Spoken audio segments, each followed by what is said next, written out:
So the group of young people and Leah that are standing in front of you, we're actually shy, just one. But we did come back last night, and they do want to share things with you.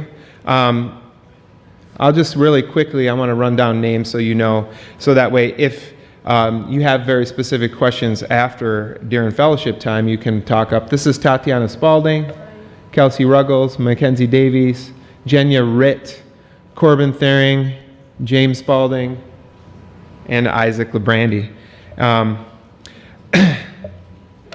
The group of people that you see in front of you are ordinary. They're just kids. Leah's a teacher. I don't do anything particularly special. None of us are builders. We don't get paid to do that. I don't believe any of us are professional painters. Very minimal experience. And last week on Saturday, we left to spend a week in Buffalo, New York, a place where none of us have ever been, in neighborhoods that are nothing like the neighborhoods we come from. And we're just plain ordinary people. But luckily, we left and Jesus came with us. And so throughout the week, we constantly found that because of Jesus being with us, we were able to do extraordinary things. And that was actually the theme of our week, which was centered around Acts 4:13, where Peter and John were before the council, and they were identified as ordinary men, just ordinary guys who were charged with an extraordinary task of spreading the word. We're just ordinary people, and we were afforded the opportunity to pack up bags, sleep on air mattresses, eat kind of crummy food, and really spend a week doing something extraordinary. The pictures that scroll through the screens were actually photos that we took on our very last night. And again, I want to bring this up because very infrequent that we're going to find a young person who really has the ability to articulate the impact that a mission trip week has. Some will, and some of them will actually share very specific stories from this week. They want to talk to you about things like their residence and the impact that that relationship has on their life forever. Others are going to be able to give you a word or a phrase. The word or phrase, and you may have to look at it hard, it's posted on our Facebook page, was actually a word that was given to them by Jesus. We spent time every night reviewing the day, which always was sharing the funny stories and talking about the little things that we didn't like, or the things that we don't necessarily love about ourselves, and rewinding and saying, so what? If we give that stuff to Jesus, we have the ability to be and do extraordinary things. And we did that. I think all of us would do that, be able to say to you that. We showed up, and I'm telling you right now, some of these houses are huge. And you're looking at a ginormously huge house, and you're looking at a ginormously huge run-down house, and you're charged with a group of people who have no special skill to do something that you've never done before. And oh, by the way, guess what we didn't get to do? We didn't get to do it together. If we could have each other to lean on, our friends that we know, could we get through a week? I know this. When I'm doing a project at my house and it's 91 degrees, I don't start at 8 a.m. and I don't finish at 4:30 p.m. Only through the power of Jesus were we able to do that. And what you see is the word that each one of these students was given by Jesus to help them remember, or that word to bring home. Of course, they're going to be able to tell you the fun stories of the weird things that we did, or the little jokes that we now have, or the, quite frankly, weird language that I'm ready to let go of. But really, this is it. God joined us, and because God joined us on this trip, we were all afforded the opportunity to do something extraordinary, and now our challenge is to take that word or phrase, bring it home, and continue that extraordinary work in ways that we're not prepared to know yet. And so some of them are going to speak. They're going to share with you some of their thoughts and the impact that Jesus had on their lives throughout this week. But I did want to just preface, not every one of us is prepared to give a detailed testimony. With that being said, I strongly encourage, especially adults in this church who wonder, why the heck do we do this? Ask them. And feel free to push a little bit, because some of us need to be pushed. Why do we do this? And so I'm going to give up the microphone, and anybody that's willing to come up and tell us a little story of the impact Jesus had on our week. That's where you stood. So. Yep. It is not where I stood, it was where I was pushed to stand. Hi. This week has really been an awesome week for me. It's really impacted my life and probably changed it. I come before you now 18 years old, and I've got a whole new perspective of the world and myself. To be honest, this year I've really been struggling with my faith. I didn't know if I had any. I didn't know if God was listening or answering. I didn't know what I was doing, and personally I was like really freaked out about growing up and stuff. And my parents would always assure me, we're not going to kick you out of the house or anything. You can go when you're ready to go. But I was still really nervous for when that day would come where I would have to eventually move out. So this week has really, like I said before, impacted me. And I got my faith back.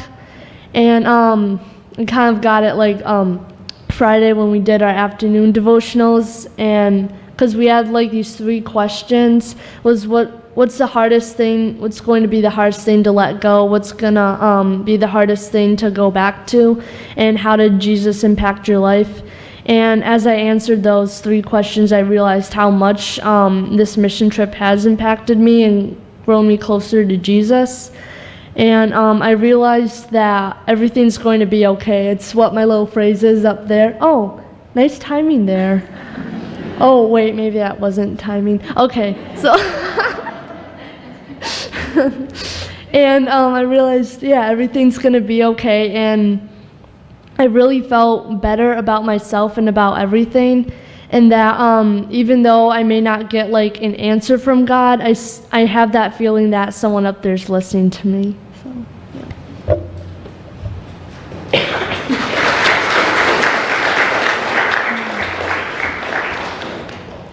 I'm Kelsey. I have kind of a, can you hear me? I have kind of a more specific story to share about how I saw God in different ways. So it kind of started when we first got there. It was like buses and vans of all these different people from a bunch of different places, cities and states you've never been to, and they're all getting to the same place. Anyways, I'm getting off track. There was this woman holding thank you signs, and there was a little girl next to her, and I was kind of intrigued by this woman, I think because we hadn't done anything yet.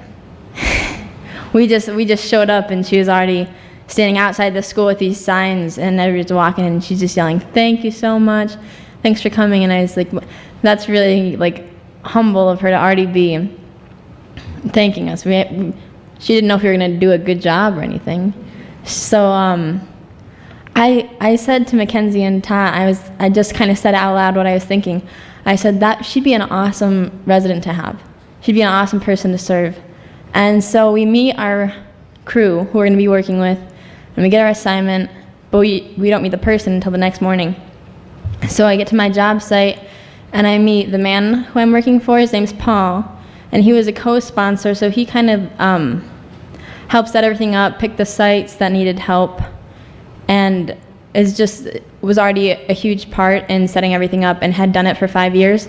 So it already kind of had me excited to kind of give back to him because he'd done so much. And then I walked back while we were checking out the house, and I saw the woman with the signs. And her name is Susan, and I got to serve her this weekend, or last week. And so that's just kind of amazed me because it's not like I went to bed and prayed that she would be my resident. I just kind of said it, and I think God kind of had a special place in my heart for her already. So it was super cool to see God work in that way through me. And also, this is my 5th mission trip with this church, and it's the first time I got my project all the way done. we built them a shed, and so that's why my word was complete, because I completed it, and also because I think God's work is never like done in you. You're always going to pray to God. Like, there's always going to be one more prayer, one more thing that you want him to help you with, and one more thing he'll answer eventually. So.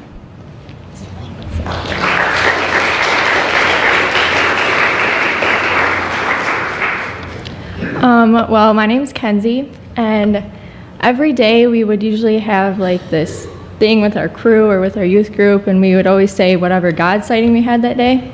And at that time, I didn't really know it was a God sighting until later that week. I had met this girl, and she was on the red shirt staff, and she just kind of, I don't really know, she just kind of moved my life a little bit. And she was just taking pictures with one of the other red shirts. And later that week, we sort of became a lot closer, and she asked if she could pray over me, and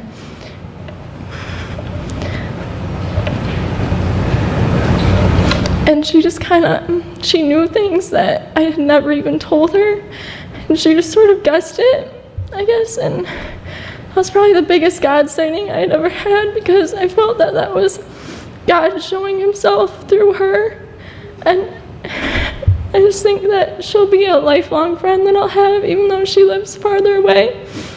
I'm just really thankful for that.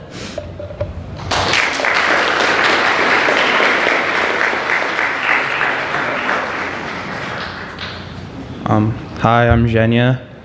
Looking at my photo, the photo, I didn't get much sleep, and it's like 10 o'clock at night, so I don't usually look like that. I chose the word profound because this week I saw God go through me in a very profound way. Like, I could see him a lot differently than I usually could. Just from meeting the resident and meeting my crew, getting my job done, it was just all a very profound experience on my life.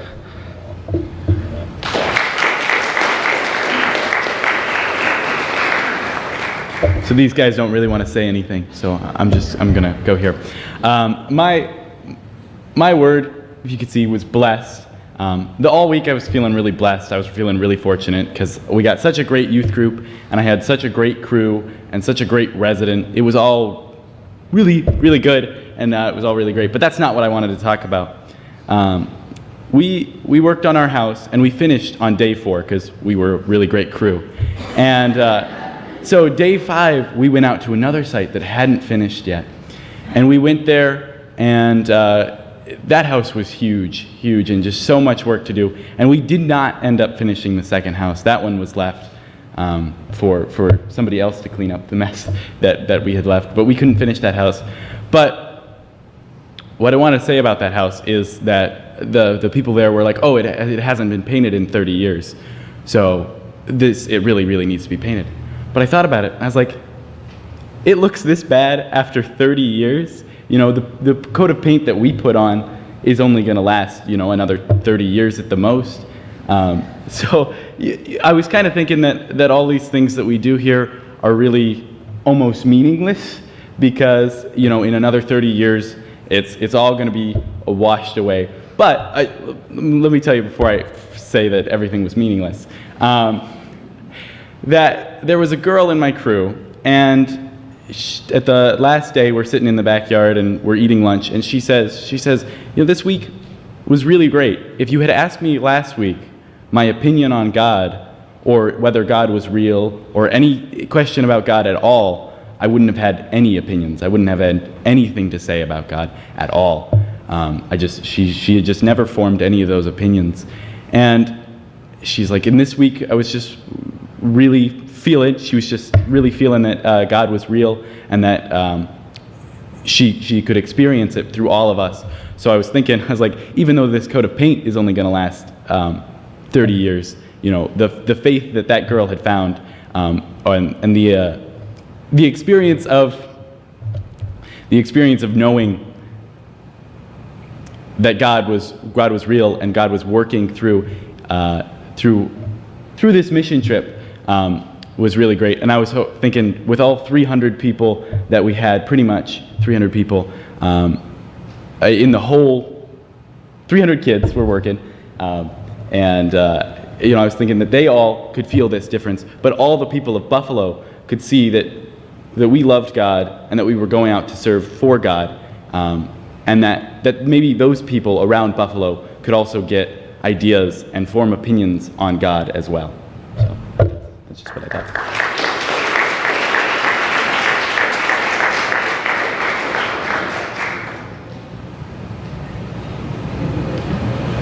I think Isaac kind of said the one last thing that I wanted to say, and this really directly, and then we'll kind of wrap up and move on, directly relates to the house that I worked on.